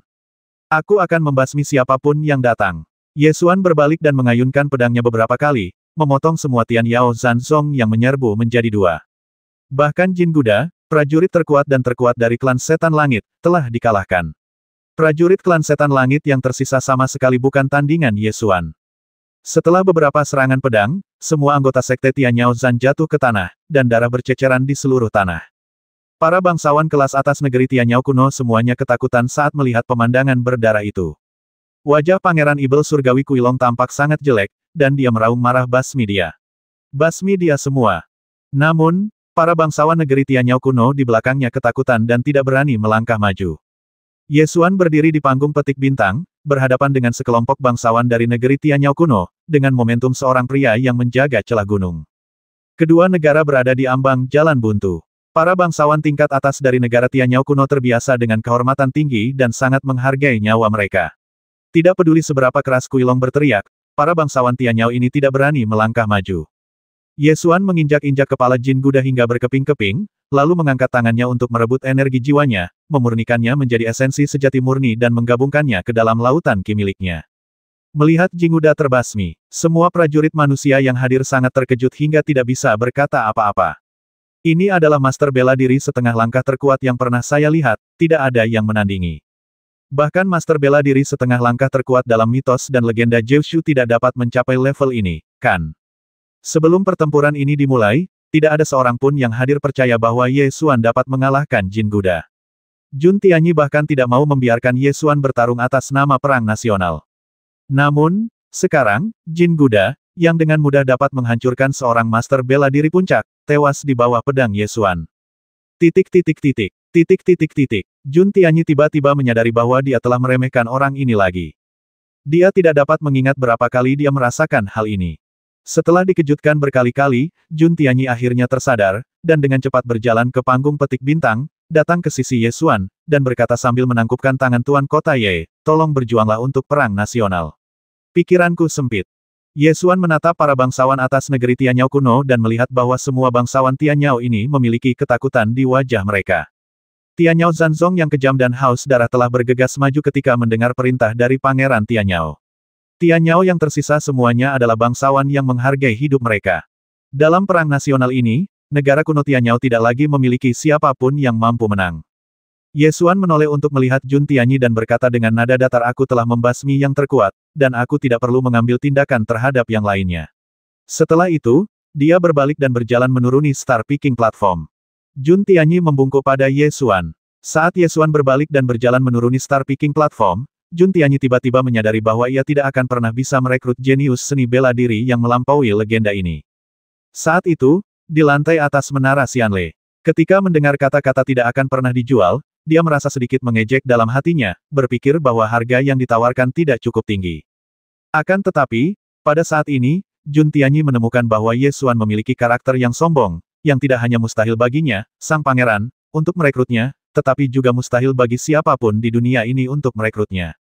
Bagi seorang jenius bela diri yang sombong dan bercita-cita luhur, satu-satunya cara untuk bersatu adalah dengan menjadi sahabat karib. Namun, Jun Tianyi sangat jelas bahwa ketika dia mencoba merekrut pihak lain dengan bertindak sebagai atasan, dia telah kehilangan kesempatan untuk menjadi teman dekat. Jun Tianyi tidak dapat menahan diri untuk tidak mendesah dalam hatinya, sayangnya, saat aku memahamimu, sudah terlambat. Setelah beberapa saat, Jun Tianyi tersadar dari lamunannya, mengenakan kewibawaan sebagai putra mahkota kerajaan Zhou Agung, mengangkat kepalanya dan menatap putra mahkota kerajaan Tianyao, lalu berkata dengan lantang, Kuilong, masih ada 3 perang negara, siapa yang akan kau kirim untuk berperang? Segalanya telah berubah. Baru setengah jam yang lalu, Kuilonglah yang memaksa Jun Tianyi untuk melanjutkan perang nasional. Sekarang giliran Jun Tianyi yang mengambil inisiatif. Kuilong sangat marah. Dia mendorong beberapa bangsawan dari negara setan langit kuno ke sampingnya dan berteriak, pergi. Pergi, basmi semut-semut rendahan ini. Akan tetapi, bagaimana mungkin para bangsawan kelas atas dari negeri Tianyao kuno, yang menikmati kehidupan paling terhormat, bisa pergi ke sana dan mati? Pada akhirnya, bangsa Ibel Surgawi kuno harus terus menekan dan mendesak sebelum mengirim beberapa prajurit Ibel Surgawi, tetapi tanpa kecuali, mereka semua dibasmi oleh prajurit manusia. Perang nasional berakhir dengan kemenangan dinasti Zhou. Jun Tianyi membacakan dekrit nasional atas nama Kaisar Manusia negara kuno Tianyao telah kalah dalam perang nasional dan akan segera mundur ke barat jauh dan tidak akan pernah menyeberangi sungai salju lagi. Orang-orang Tianyao yang muncul di wilayah Zhou Agung saya semuanya adalah penjahat lintas batas dan akan dibasmi tanpa ampun. Negara kuno Tianyao ditinggalkan dalam aib. Umat manusia bersorak kegirangan saat mereka meraih kemenangan besar dalam perang nasional. Ye Xuan berjalan keluar dari kerumunan tanpa suara dan menuju ke perahu terbang cahaya yang mengambang. Di tengah sorak-sorai yang menggelegar, Ling Feishuang menoleh untuk melihat sosok yang menjauh, dengan segudang pikiran dalam benaknya. Jiang Qingyue, yang berdiri di samping, tertegun untuk waktu yang lama. Dia mendorong lengan Ling Feishuang dan berkata dengan marah, Ye Xuan ini sangat kuat, mengapa kamu tidak memberitahuku sebelumnya? Dia benar-benar dapat melampaui level ke-9 dan membasmi master pertempuran teratas dari klan Ibel Surgawi. Kamu benar-benar menyembunyikan kejeniusan yang tak tertandingi ini dariku. Kali ini, Jiang Chongyang, si jenius nomor 1 dari keluarga Jiang, dikalahkan dengan menyedihkan oleh Jin Guda. Namun, pada saat kepalanya hancur, ia melakukan teknik bela diri rahasia Istana Lihuo. Setelah tubuhnya meledak, ia berubah menjadi api dan terbang menjauh dari Star Picking Platform. Di bawah perlindungan para tetua keluarga Jiang, ia memadatkan tubuhnya lagi.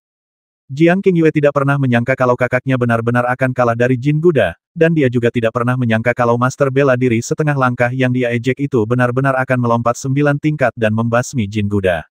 Dia berkata kepada Ling Feishuang dengan raut wajah mengeluh, ini semua salahmu karena tidak memberitahuku kekuatannya yang sebenarnya.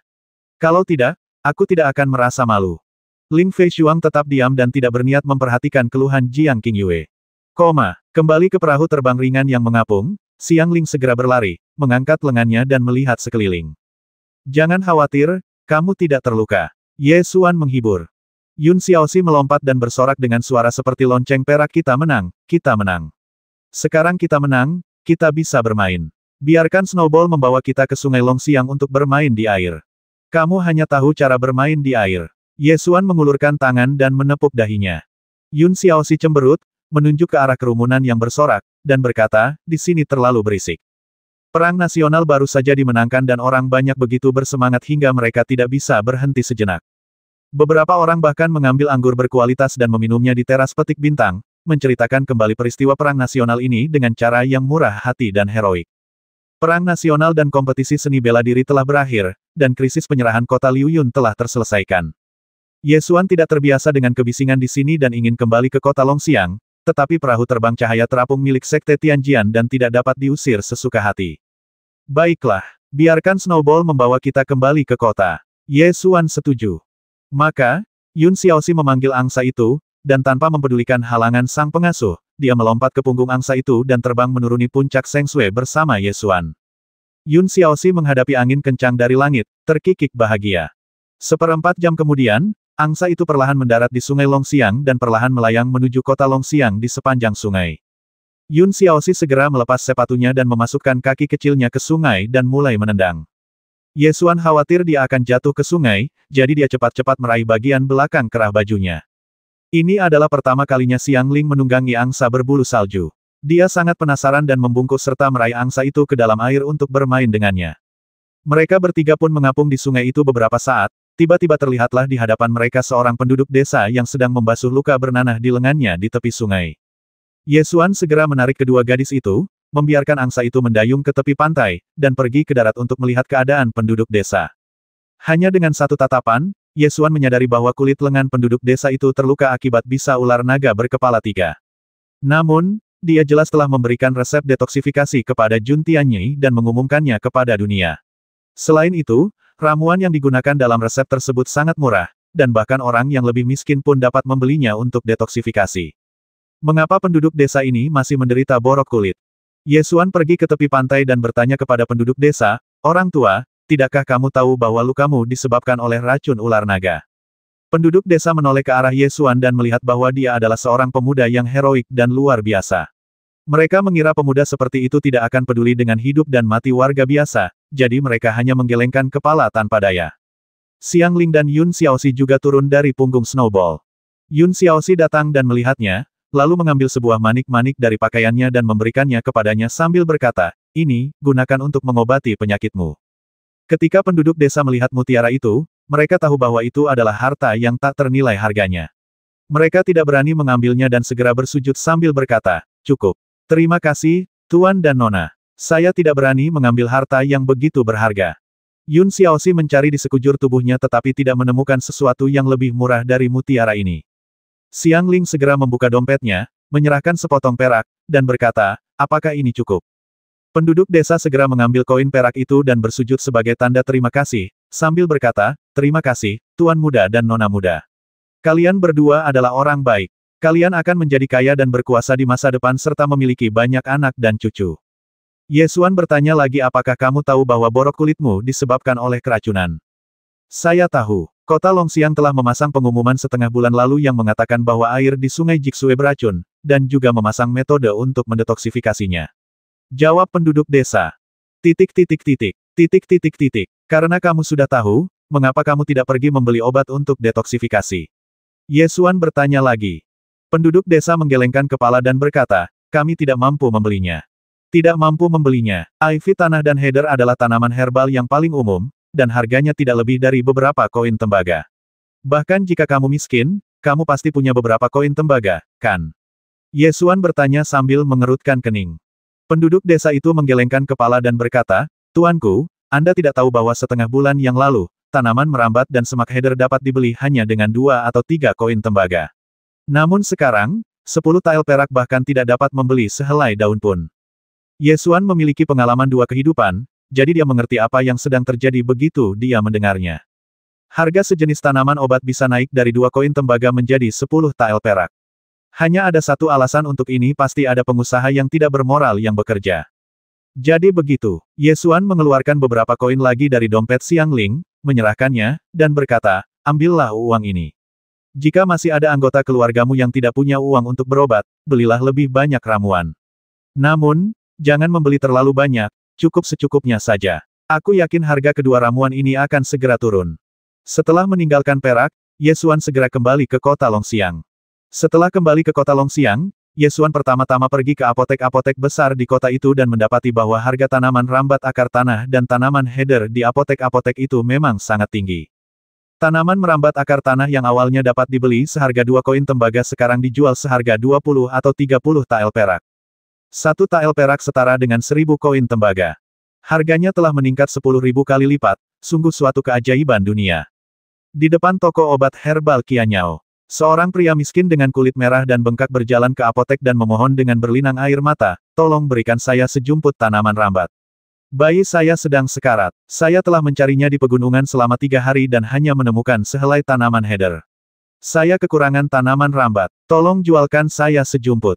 Penjaga toko jamu Qianyao menyilangkan jari telunjuk kiri dan kanannya dan berkata, kemarin hujan, dan beberapa kantong tanaman merambat tanah berjamur. Bagaimana dengan ini? Aku akan menjualnya kepadamu seharga 10 tael perak. 10 tael perak. Tanaman merambat ini dulunya adalah tanaman obat yang dapat dibeli dengan 2 koin tembaga. Orang-orang miskin itu menangis. Kamu bilang itu sudah berlalu. Harga tanaman akar tanah saat ini adalah 25 tael. Jika aku menjualnya kepadamu seharga 10 tael perak, aku akan menderita kerugian besar. Kata pemilik toko ramuan Qianyao dengan ekspresi sedih di wajahnya. Tetapi aku tidak punya perak sebanyak itu. Rakyat jelata itu ingin memohon. Kau datang untuk menggodaku tanpa uang. Keluar dari sini. Pemilik toko obat herbal Qianyao segera mengusirnya. Yun Xiaoxi mengerutkan kening, berjalan mendekat dan melemparkan mutiara yang telah dipatahkannya sebelumnya, dan berkata dengan marah, aku membeli semua ramuanmu, berikan semuanya padanya. Penjaga toko ramuan Qianyao mengambil mutiara itu dan melihatnya. Dia tahu itu adalah harta karun yang langka pada pandangan pertama, dan berkata sambil tersenyum, oke. Ayo, cepat keluarkan sekantong tanaman merambat tanah. Tak lama kemudian seorang pelayan mengeluarkan sekantung anggur giling dan menyerahkannya kepada pemilik toko. Si penjaga toko mengambil tanaman akar tanah itu dan menyerahkannya kepada Yun Xiaoxi. Sambil tersenyum dia berkata, Tuan muda yang terhormat, inilah tanaman yang Anda inginkan. Yun Xiaoxi menyambarnya, melotot ke arah pemilik toko, dan menyerahkannya kepada warga yang meminta-minta ini untukmu. Setelah menerima obat herbal, orang miskin itu bersujud untuk mengungkapkan rasa terima kasihnya.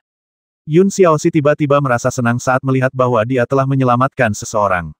Dia berlari kembali ke Ye Xuan, mengangkat kepalanya dan tersenyum, aku juga menyelamatkan seseorang.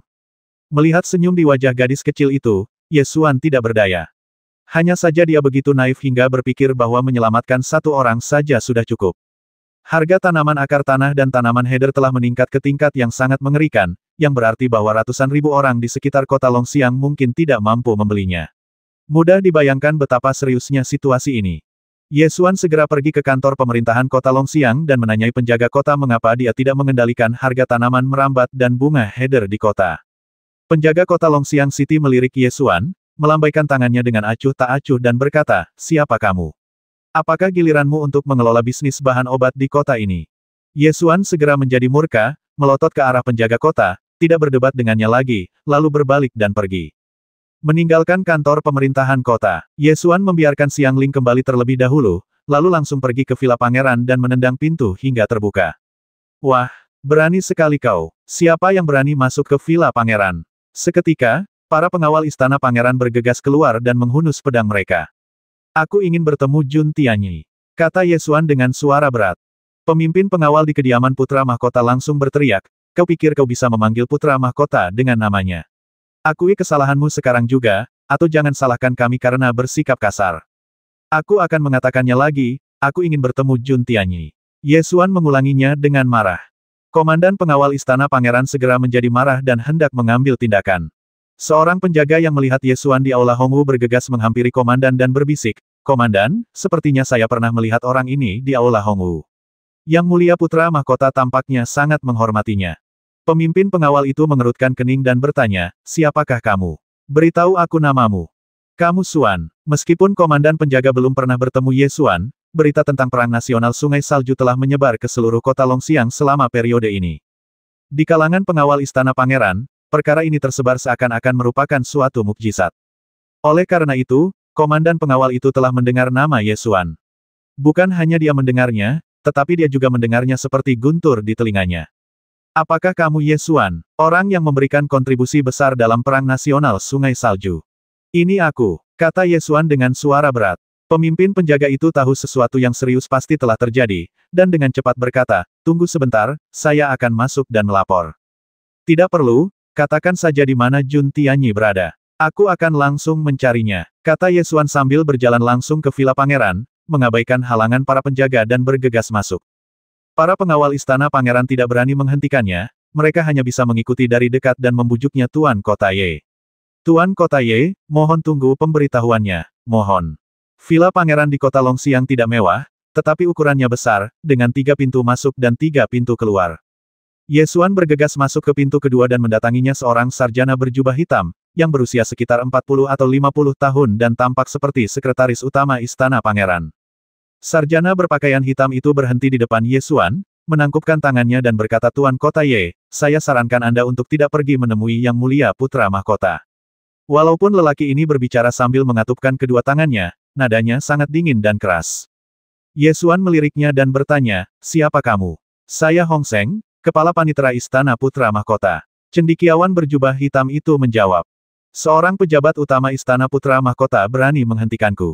Hong Seng terkekeh dan berkata dengan nada mengancam aku melakukan ini demi kebaikanmu sendiri. Aku khawatir kamu tidak akan sanggup menanggung akibatnya jika beberapa hal terungkap. Mata Ye Xuan menjadi gelap dan dia langsung menebak sesuatu. Jadi, kamu tahu mengapa aku di sini? Titik. Ini tidak penting. Yang penting aku menyarankanmu untuk kembali dan menjadi penguasa kota Liuyun dengan damai dan stabil. Naik turunnya situasi di ibu kota kekaisaran bukanlah sesuatu yang bisa kau ganggu. Hong Seng berkata dengan nada mengancam. Ketika Ye Xuan bertemu dengan penjaga kota-kota Longxiang sebelumnya, dia merasa masalah ini tidak sesederhana itu, jadi dia melewati penjaga kota dan langsung pergi mencari Jun Tianyi. Sekarang, seorang kepala sejarawan dari istana pangeran telah keluar untuk mengancam dia. Ini berarti bahwa level yang terlibat dalam masalah ini bahkan lebih tinggi dari yang dia duga. Bagus sekali. Awalnya kupikir Jun Tianyi memiliki karakter yang baik, tetapi sekarang tampaknya dia biasa saja. Keluar dari sini. Ye Xuan mendorong Hong Seng ke samping dan terus bergerak maju. Hong Seng tidak menghentikannya, tetapi malah mengancamnya dengan nada jahat sudah kuperingatkan, kamu hanya seorang penguasa kota, jangan tidak tahu terima kasih. Ye Xuan mengabaikannya dan langsung masuk ke aula samping istana pangeran. Di aula samping, Jun Tianyi sedang minum bersama Ku Liu Sang dan pahlawan militer lainnya dari pertemuan perang nasional, dan suasananya sangat meriah. Melihat Ye Xuan datang, mata Jun Tianyi berbinar dan dia segera berdiri untuk menyambutnya. Tuan Kota Ye akhirnya tiba. Aku mengirim seseorang untuk mengundangmu, tetapi mereka bilang mereka tidak dapat menemukanmu. Aku sangat kesal. Ayo, duduklah dan cicipi anggur abadi jade springku. Ye Xuan berjalan ke aula samping dengan ekspresi dingin, menendang meja anggur, dan memarahi Jun Tianyi. Aku meneliti penawar racun untuk menyembuhkan penyakit dan menyelamatkan nyawa, bukan untuk membiarkanmu menghasilkan uang dari bencana. Apakah roti kukus darah manusia rasanya enak? Wah, meja anggur terbalik, dan cangkir serta piring pecah berserakan di lantai. Semua orang terkejut. Seorang tamu dari istana pangeran segera menunjuk ke arah Ye Xuan dan berteriak, siapa kamu? Beraninya kamu datang ke istana pangeran untuk membuat masalah. Apakah kamu mencari kematian? Di luar aula samping, sekelompok pengawal dari istana pangeran segera bergegas keluar, menghunus pedang mereka dan mengepung pintu. Jun Tianyi segera menurunkan tangannya untuk menenangkan situasi dan berteriak kepada para penjaga untuk mundur semuanya, keluar. Para pengawal istana pangeran saling berpandangan, menyimpan pedang mereka dan meninggalkan aula samping. Jun Tianyi kemudian bersikap tenang dan bertanya, Tuan Kota Ye, apa yang membuatmu begitu marah? Ye Xuan mengeluarkan akar tanaman merambat dan memegangnya di depannya, menahan amarahnya dan berkata, ketika aku memberimu resep penawar racun, aku menjelaskan bahwa itu untuk menyelamatkan orang, bukan untuk menghasilkan uang. Kamu setuju, tetapi sekarang kamu menghasilkan uang dari bencana. Aku tidak dapat mengendalikanmu jika kamu ingin menghasilkan uang, tetapi kamu tidak dapat menggunakan resepku untuk menghasilkan uang. Jun Tianyi mengerutkan kening, tidak mengerti apa yang sedang terjadi sejenak. Ku Liu Sang segera bertanya Tuan Kota Ye, apa yang membuatmu begitu marah?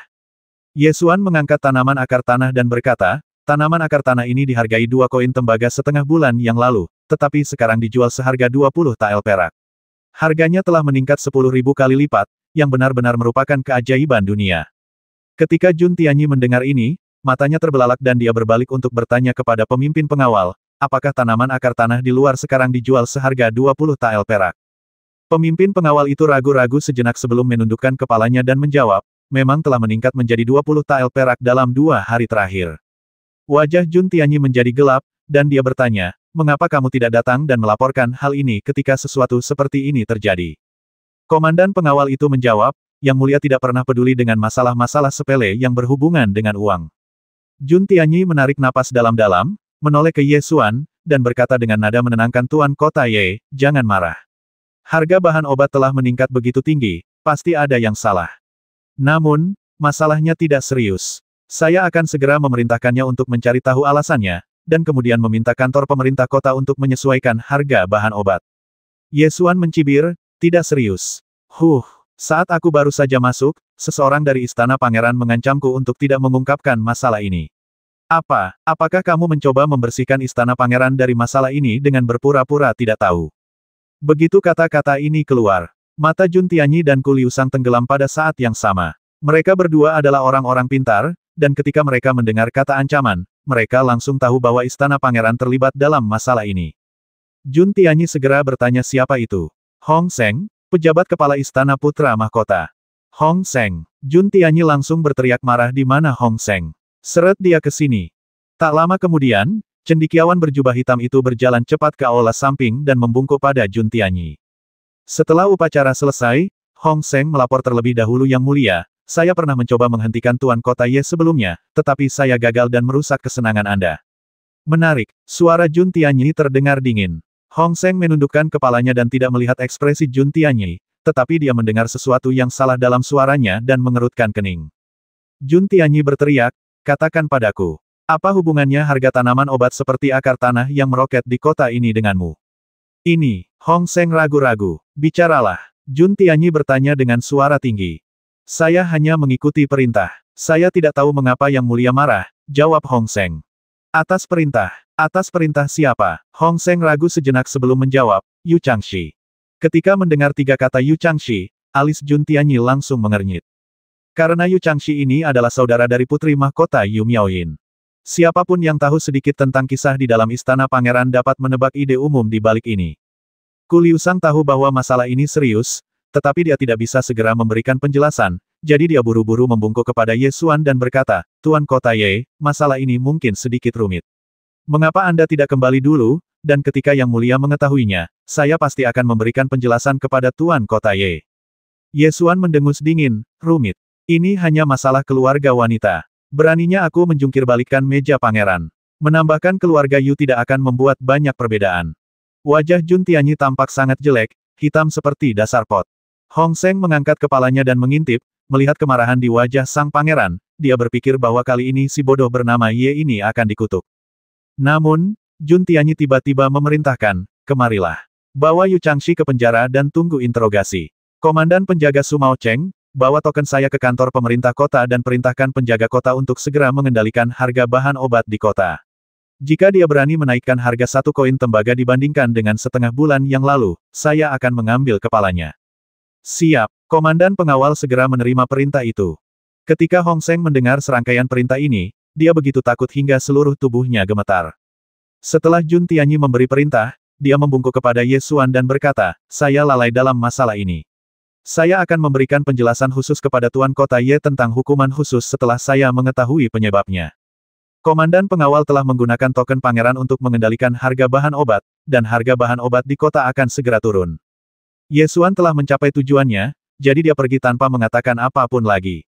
Setelah meninggalkan villa pangeran, Ye Xuan langsung kembali ke halaman Kingsu. Ketika mereka sudah setengah jalan, mereka melihat sekelompok pengawal Longxiang lewat dengan cepat. Mereka bergegas masuk ke apotek di depan mereka, mengangkat resep dan berteriak, harga ramuan pada resep ini harus dikembalikan ke harga setengah bulan yang lalu. Siapapun yang berani menaikkan harga bahkan 1 sen pun akan dihukum berat. Apa? Pemilik apotek itu terkejut, lalu menunjuk ke atas dan berkata, Jenderal, harga jamu saya dinaikkan oleh para petinggi di atas, jadi sebagian besar uang yang kami hasilkan tidak masuk ke kantong kami. Ini perintah dari Yang Mulia Putra Mahkota. Kau harus menurunkan harga jika aku menyuruhmu. Jika kau berani mengambil untung darinya, harta milikmu akan disita. Teriak Long Xiangwei.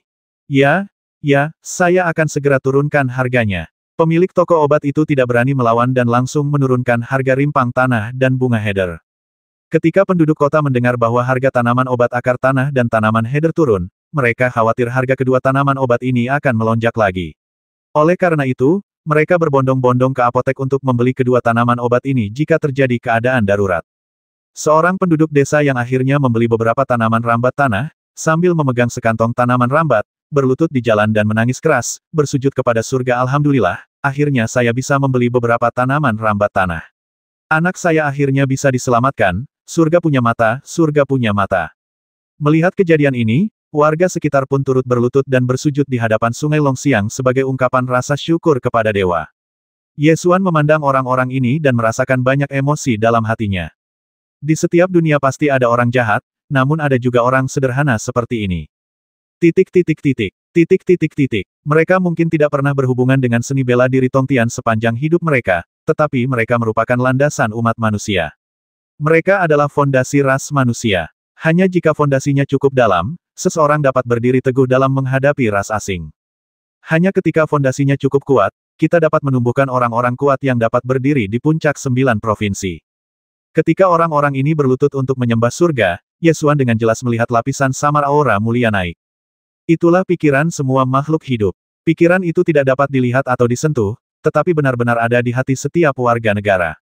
Lapisan semangat luhur ini sangat samar, hampir tak kentara, tetapi Ye Xuan tahu bahwa apa yang dia lakukan adalah benar, bahkan jika itu menyinggung putra mahkota dinasti Zhou Agung, itu sepadan. Ketika dia kembali ke tempat tinggal sementara, Xiangling sedang merebus rimpang tanah dan tanaman heather di depan gerbang halaman dan membagikannya kepada orang-orang di kota yang tidak memiliki uang untuk membeli obat. Yun Xiaoxi membawa sekelompok pelayan untuk membantu, dan para pengikut sekte Tianjian juga membantu menyalakan api. Melihat Ye Xuan kembali, Xiangling berlari dengan gembira dan berkata, masih banyak ramuan obat yang tersisa di halaman. Aku merebusnya dan memberikannya kepada penduduk desa dari luar kota. Bagus sekali. Puji Ye Xuan. Yun Xiaoxi bergegas berlari dan mengaku, aku juga membantu. Aku juga membantu. Bagus sekali. Ye Xuan mengulurkan tangan dan mencubit pipinya. Tak ada sepatah kata pun yang terucap malam itu. Keesokan paginya, Ku Liusang datang berkunjung dengan sikap yang sangat hormat. Melihat kembali lebih dari setahun yang lalu, ketika mereka bertemu di kota Tianxiao, Ku Liusang masih ingin merekrut Ye Xuan, tetapi sekarang dia ingin memperlakukannya sebagai setara. Ku Liusang tidak merasa tidak nyaman, dan menundukkan tangannya untuk meminta maaf. Saya di sini untuk meminta maaf kepada Tuan Kota Ye atas nama Yang Mulia Putra Mahkota. Harga tanaman obat seperti tanaman akar tanah di kota ini telah meroket. Pelakunya adalah seorang pejabat utama Istana Putra Mahkota, Yu Sengjun, saudara laki-laki Putri Mahkota. Yang Mulia Putra Mahkota telah menghukum Yu Sengjun dengan 30 cambukan tongkat, mencopotnya dari jabatannya sebagai pejabat utama, dan tidak akan pernah mempekerjakannya lagi. Ye Xuan hanya mendengarkan dan tidak mengatakan apapun. Ku Liusang melanjutkan penjelasannya, bagaimanapun juga, Yu Sengjun adalah saudara laki-laki Putri Mahkota, dan dia juga tuan muda dari keluarga Yu, salah satu dari 10 keluarga seni bela diri teratas di ibu kota. Hukuman yang dijatuhkan oleh Yang Mulia Putra Mahkota sudah sangat berat, dan itu semua bertujuan untuk memberikan penjelasan kepada Tuan Kota Ye. Tidak hanya itu, Yang Mulia Putra Mahkota juga mencopot semua kerabat keluarga Yu dari jabatan resmi mereka di Istana Putra Mahkota dan mengusir mereka. Hal seperti itu tidak akan pernah terjadi lagi di masa mendatang. Ku Liusang menambahkan. Kau tidak perlu memberitahuku hal-hal ini. Aku hanya wali kota dari kota perbatasan kecil dan tidak memiliki kendali atas urusan istana pangeran. Ye Xuan tidak puas dengan perlakuan tuan muda keluarga Yu, tetapi sang pangeran tidak akan pernah membasmi saudara iparnya, dan memukulinya sudah merupakan hukuman yang berat. Tidak. Yang Mulia Putra Mahkota tahu keseriusan masalah ini. Untungnya, Tuan Kota Ye menemukannya lebih awal dan tidak menyebabkan bencana yang terlalu serius. Tadi malam, Yang Mulia Putra Mahkota menegur Putri Mahkota dengan keras. Putri Mahkota mengadakan perjamuan di Menara Xianwei hari ini dan ingin meminta maaf kepada Tuan Kota Ye secara langsung. Saya harap Tuan Kota Ye dapat menghadiri perjamuan itu. Setelah Ku Liusang selesai berbicara, dia menyerahkan undangan kepada Ye Xuan. Ye Xuan menolak undangan itu dan berkata, kamu tidak perlu meminta maaf kepadaku. Aku tidak pernah mengalami kejahatan apapun, jadi tidak perlu. Selama kamu merasa itu dilakukan dengan benar, jangan khawatir tentang pendapatku. Aku akan kembali ke Floating Cloud City dalam 2 hari, dan kita akan berada di tempat yang berbeda di masa mendatang, jadi kita mungkin tidak akan memiliki kontak lagi. Itu tidak mungkin. Kompetisi bela diri perang nasional baru saja berakhir. Setelah Yang Mulia Putra Mahkota kembali ke ibu kota kekaisaran, dia akan memberi penghargaan kepada mereka yang telah memberikan kontribusi dalam kompetisi bela diri perang nasional. Tuan Kota Ye telah memberikan kontribusi besar dalam kompetisi bela diri perang nasional. Bagaimana dia bisa kembali ke kota Liuyun seperti ini? Tentu saja, dia harus pergi ke ibu kota kekaisaran terlebih dahulu dan mendapatkan hadiahnya sebelum pergi. Ku Liusang menasihati dengan tergesa-gesa. Ye Xuan tersenyum acuh tak acuh dan berkata, hadiahnya hanya emas, perak, dan perhiasan, atau beberapa ramuan dan harta karun, aku tidak peduli tentang itu. Terlebih lagi, aku bertarung di panggung petik bintang atas namaku sendiri, dan itu tidak ada hubungannya dengan perang nasional. Tidak, tidak, tidak. Yang Mulia Putra Mahkota telah mengatakan kepadaku lebih dari sekali bahwa Tuan Kota Ye telah memberikan kontribusi terbesar dalam perang nasional. Orang lain mungkin tidak menerima penghargaan apapun, tetapi Tuan Kota Ye harus menerimanya. Puji Ku Liusang. Ye Xuan menggelengkan kepalanya dan tersenyum, berkata baiklah, tidak perlu membicarakan hal-hal ini. Jika tuanku tidak ada hal lain yang harus dilakukan, silakan kembali. Tunggu sebentar, Putri Mahkota sedang mengadakan perjamuan di Menara Xianwei. Tuan Kota Ye, harap hadir. Ku Liusang menyerahkan undangan itu kepada Ye Xuan lagi. Ye Xuan tidak menjawab dan berkata, tidak. Ku Liusang terdiam. Ia bahkan menolak undangan dari Putra Mahkota dan Putri Mahkota. Ia mungkin satu-satunya orang di dinasti Zhou Agung yang menolak. Tuan Kota Ye, Yang Mulia Putra Mahkota sangat tulus. Saya tidak punya pendapat tentang Putra Mahkota dinasti Zhou Agung. Saya hanya melakukan apa yang menurut saya benar. Ye Xuan berkata sambil mengantar Ku Liusang keluar dari halaman. Ku Liusang tidak berdaya saat bertemu dengan orang yang keras kepala seperti itu. Dia tahu tidak ada gunanya memperjuangkannya, jadi dia harus pergi. 410.